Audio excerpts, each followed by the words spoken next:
De volta com TV O Esporte e 4 anos depois de fundação e muita história para contar. A Águia de Ceará-Mirim passou pelo maior desafio da sua história, que foi enfrentar, na verdade, o tricolor carioca. Rodou.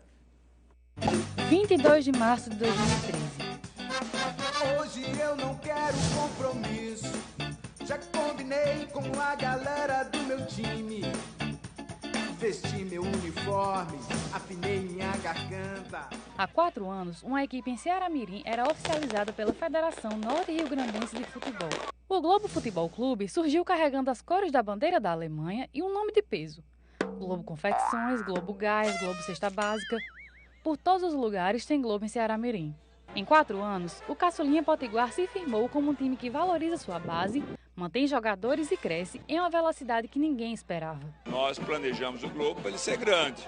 Está demorando um pouco mais do que eu pensava, mas eu não sabia que o futebol era tão competitivo como é e não sabia também que é tão difícil você criar novos jogadores. Realmente demanda muito tempo. Campeão da Copa FNF em 2014, do primeiro turno do Campeonato Potiguar do mesmo ano, conquistando a vaga para disputar a Série D, classificado para as Copas do Brasil e do Nordeste em 2015, o time virou o xodó da cidade com pouco mais de 70 mil habitantes. A torcida animada se reúne no centro antes do jogo, voltando um pequeno bar na rua principal, aguardando o que pode ser um dos momentos mais gloriosos na história do time, enfrentar o Fluminense. Eu, como ceará-mirinense, eu tenho que defender as cores do meu Globo.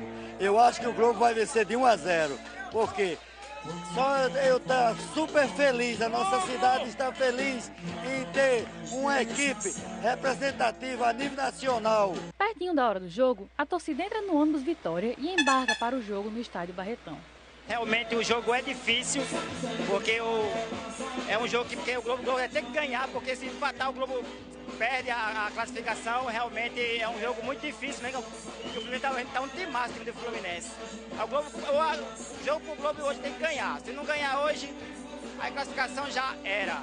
Vendedor de bandeira, banda marcial tocando hino, charanga animando a torcida e famílias inteiras sentadas na arquibancada de cimento para empurrar o time em um jogo que todos sabem da dificuldade. O Globo entra em campo ovacionado. Logo no início da partida, o banho de água fria. Mal passava dos 5 minutos e o Fluminense já abriu o placar. Mais um, mais outro, o time carioca vem em busca da vaga, custe o que custar. Olhos incrédulos viam o baile do Fluminense em campo. Troca de passes perfeitas, facilidade em chegar ao gol. Mas quem disse que a toalha seria jogada? Eles recebem e marca para o delírio da torcida. No segundo tempo, o Fluminense faz mais um. E o quinto sai com uma pintura de Gustavo Scarpa. Diante do meio de campo, um presente para a torcida que aplaude reconhecendo o gol que ficará para a história. Xingar o adversário jamais. Podia ser a mãe do juiz, o bandeirinha, os próprios jogadores do Globo, mas o respeito pelo time carioca ecoava além do campo. Glaucio faz mais um para o Globo e encerra a chuva de gols que caiu naquela noite de quarta em Ceará-Mirim. Apesar do resultado, para uma equipe que chegou tão longe com tão pouco tempo, o Globo continua sendo o orgulho de Ceará-Mirim. O árbitro encerra a partida.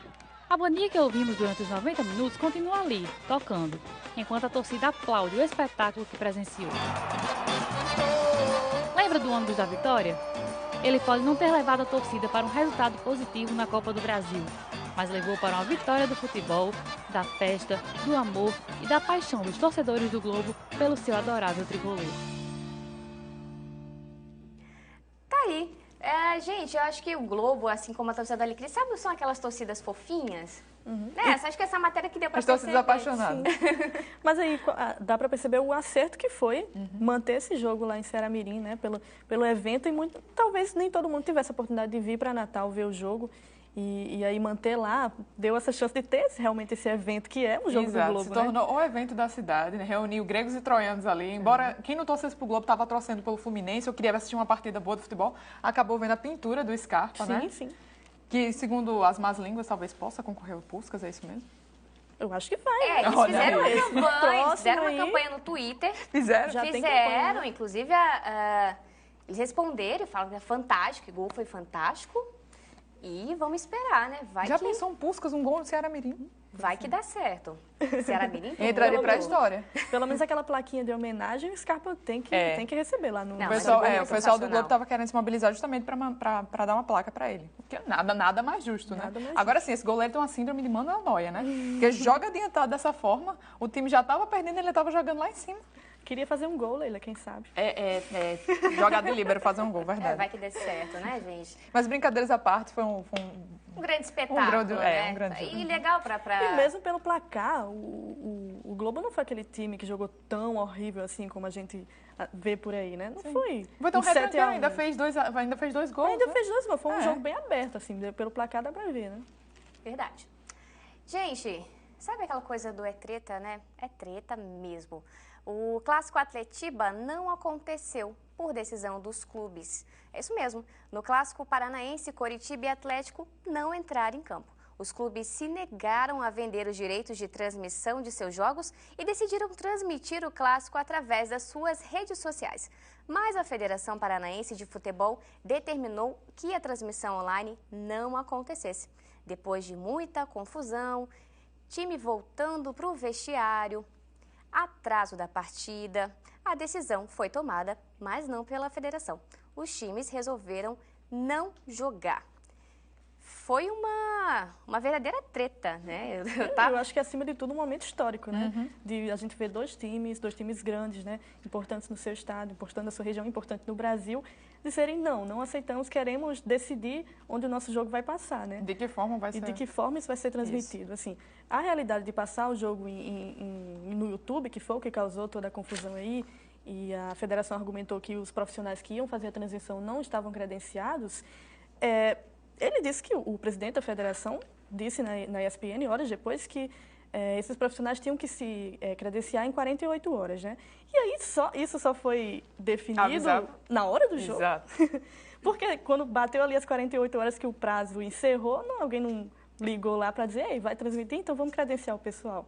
Então, assim, a gente percebe que tem um quê mágico, que tem alguma coisa aí por trás disso. Uma coisa muito complexa, né? Essa coisa da democratização das mídias é muito comum, inclusive o técnico do Atlético Paranaense falou que tinha uma palestra cujo campeonato mexicano vai ser transmitido via Facebook. Sim. Ele enfatizou muito isso e que aqui no Brasil ainda existe essa restrição de transmissão, né? É um monopólio, basicamente. É um monopólio. Não somente da emissora que está transmitindo nesse momento, como outras também que detêm, né? As federações nada mais fazem que retém por questões econômicas, por questões financeiras, que a gente sabe que é muito dinheiro que enrola por trás desses jogos, né? E, infelizmente, quem perde é o torcedor, por perder um grande espetáculo, por assistir nas redes sociais, e o torcedor que estava no estádio. Acho que foi um extremo desrespeito, né? O torcedor que pagou o ingresso, que se deslocou, que levou sua família para poder se divertir.